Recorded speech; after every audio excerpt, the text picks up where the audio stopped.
This book I have here, I don't know who gave it, whether it's Dean Smith or what, but it goes back all the way to the profit of every carnival from 1930. And it goes up to 1954. 1930, they made $2,550.65. 31, 2,500, 1,332. But it was interesting. I've had this book in my desk for a long time.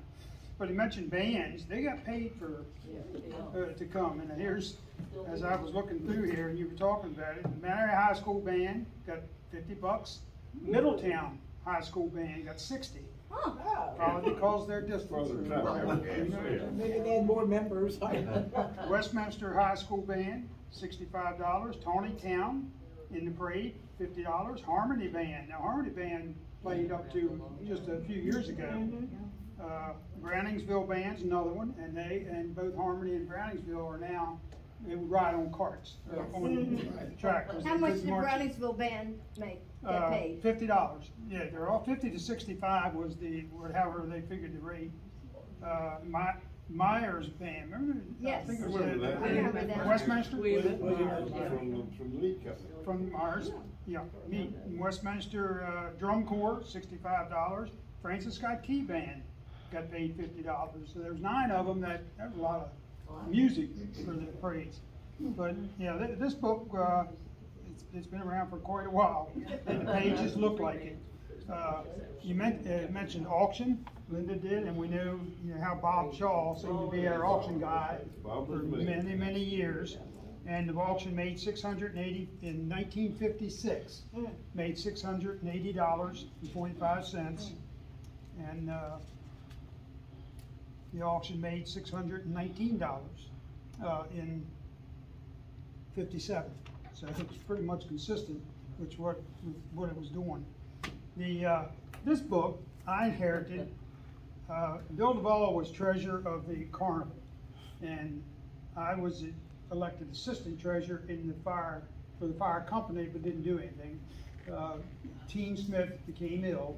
He wrote about 10 checks a month was what the activity was back in 1970. And then when he became ill, they decided maybe we ought to have an assistant treasurer. I got elected to that, didn't do a thing for several years, but when Carnival came around in '76, Bill Duvall kind of retired. He had 25 years with the fire company, and he just up and left. He said, "Don't worry, I'll show you everything you need to know." I hadn't seen the man since. And over in Molesworth's funeral home, he worked part-time. That was it, but he never said a thing. And I walked in there, and Dean Smith, and you had to love Dean. He'd been treasurer for a long time, and he said, "Boy, you're doing these books." And I said, "Well, what am I supposed to do?" He says, "I don't care." And that's pretty much it. It was good. I had to wing it, so certainly couldn't argue about the system, because there wasn't any. But this book, Mr. Burdett, the insurance company, and I don't know, you all probably, Hubert, that knew, I didn't know that much about him, but this was, it said Aetna Insurance Group. And the whole thing, you want to look at this thing, it's got the rating and stuff in it, but I picked up on it in '76. And I continued to fill it out because I still had pages, and then ran out of pages. So that was pretty much the end of, they started it and I finished it. Yeah, so, but what is in there? Oh, this is the same thing we do today, as far as, and Diane fills all this stuff out on the carnival grounds with, not the book. I won't let her write in the book. Okay. We can write our checkbook. It tells of all the games, okay. and lists everything that you're taking in from each game each year. And of course, each year it changes. Oh, food, game, anything that's on the grounds that's taking in money comes back to the office, and we record it. We get our little brown bag, and you and get we your put our bags. money in there, and we send it back to you. And that's very, very kind of you, and then it's all recorded. They went down to the banks, because I can remember for years, we all had to open those bags and make it back. Yeah, it was, the bank, Kenny Boone was the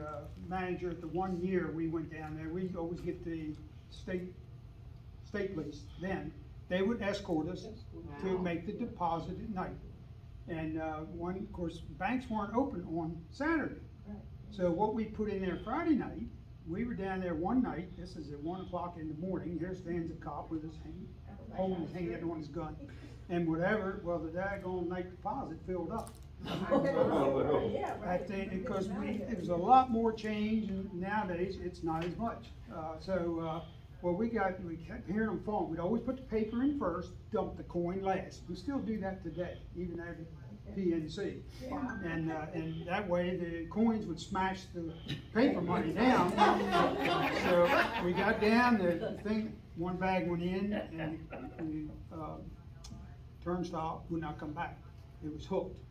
So we beat it and shook it. Well, the strings, now these are bags that got strings on them. Now we're using plastic, not that it made a big difference. So we're standing there and here's a bag hanging out the window. We couldn't get it in, couldn't get it out. So the state cop said, well, what are you going to do now? And I said, well, they open Monday. You have the gun. And I says, you're going to have to stay here with this money because we're leaving. Well, you should have seen, it was a young cop, and you should have seen the look on that guy's face. So we ended up taking the rest of the money, and I took it out to figure eight and put it in my safe right there. But it wouldn't go. Of course, we didn't want to tell anybody that, but that's pretty much what happened to it. So did you bring it back on Monday? Oh yeah.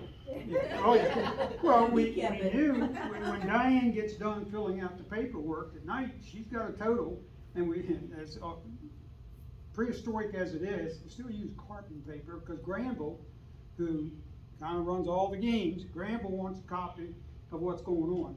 So as the bags are turned in with the money, we're recording it, and then Diane will total everything up as we leave and give Granville a copy, because Granville didn't want to wait till the next day to figure out or make a copy. So we use carbon paper. It's crazy, they can't find that stuff much anymore. So, but yeah, the ledgers, this went on, and now I just use a regular national ledger. You can get in with 4 columns, 5 columns, 6 columns, or whatever, and that's pretty much what it is. Notice it's not a computer. No, it's not a computer.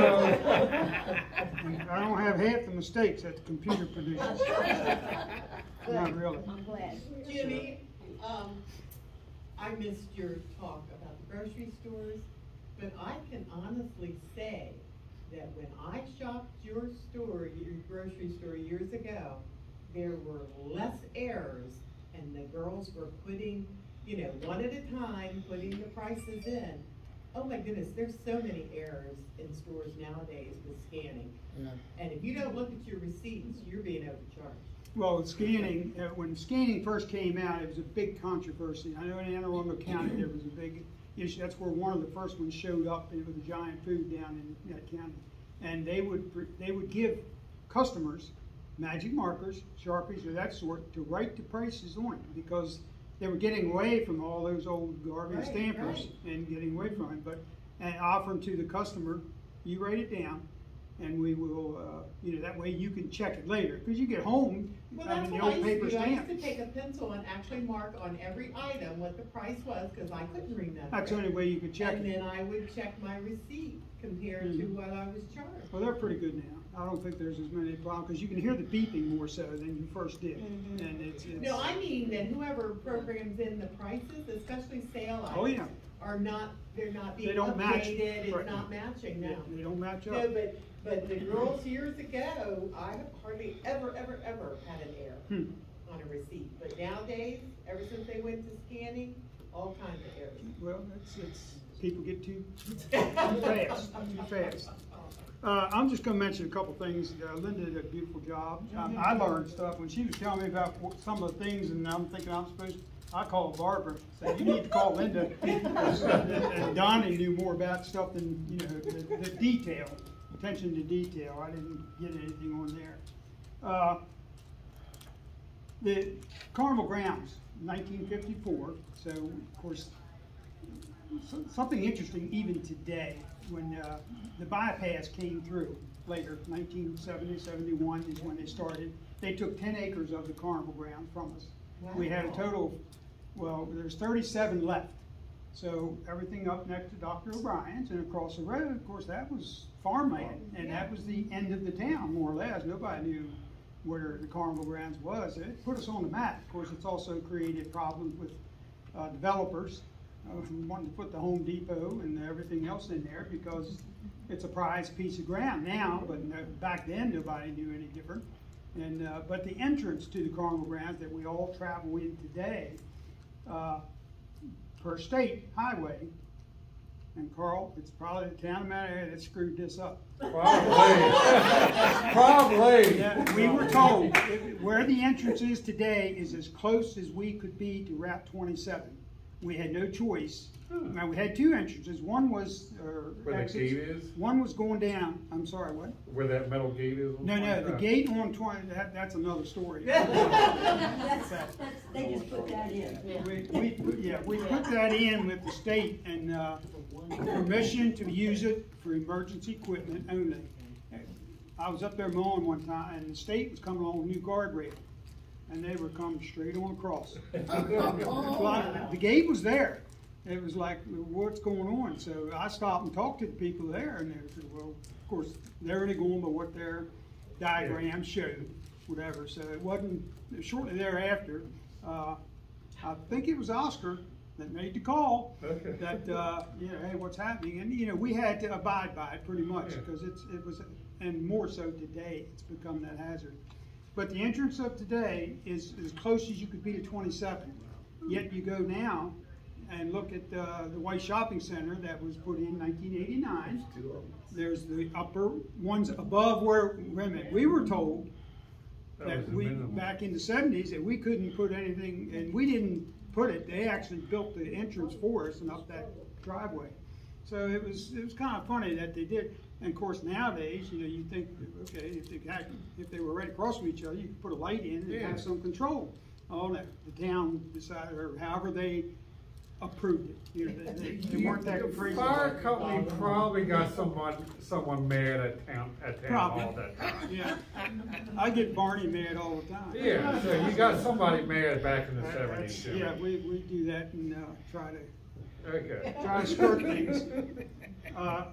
The activities building was built in 1959, and that's of course the dinners and all that. It was 40 feet wide and 100 foot long, with 20 feet of kitchen. It was dedicated August the 9th, 1959. Oh, is that right? You remember the day? I had a baby the next day. Oh, okay. I couldn't go. I couldn't get there. That was it. And I remember being built and all that because I didn't become a junior fireman until 1963. So that had already been there. The ball fields, and these are, we're a little off from the carnival, but Linda's got it covered. The first ball field was The first ball field was out in the back. We used to had 4 teams. We played here at the elementary school, and the fire company allowed go out here, and we put up chicken wire. I remember old Monkey Brown or Harold Brown would get in his pickup truck and about 2 or 3 others and go out here at Buffalo Road to Gucci Sawmill, and we scoop sawdust. Thought it was fun riding back pickup until on the way back. Where it comes up to all that stuff just stirred up. It was all down there, shirts and everything else. But, when did they start put the stage up? The big stage? The stage on the grounds? Donnie, do you know? I don't remember what you. In the 70s, it was concrete block bottom and deck. Yeah, it didn't have a roof on it. We put a tent over it. During that period of time, for a few years, we just put a tent up on top of the stage. And then Dirtsball come along a few years later, and we put the whole top on the roof and everything. So that's fairly new. Yeah, it's and we take pride in the grounds. It looks pretty good.